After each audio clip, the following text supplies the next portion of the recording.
Tuesday's American Horror Story cult began, just as last week's ended, with a woman at her wit's end brandishing a firearm, only this time, it wasn't ally.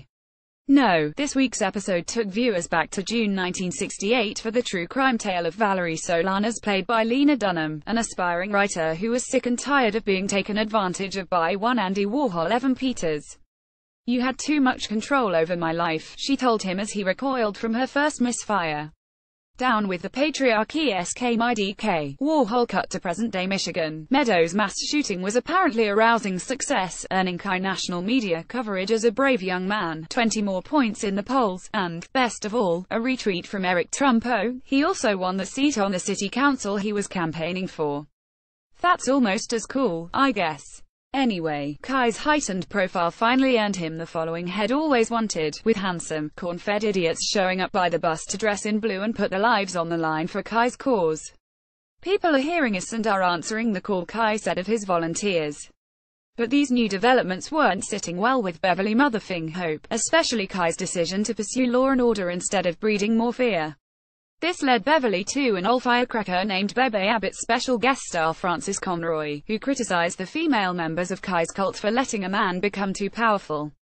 "You ladies really stepped in it," she began. "History may change, but her story always repeats itself. You've lost your way, all women have. The male wants desperately to be led by females, but we keep giving away the natural order of things. And what are Beeb's credentials, you ask?" She was apparently Valerie's lover during her rise to power. Valerie's Scum Manifesto, one of the original pieces of writing to accuse men of being society's real problem, earned a cult following of its own back in the day.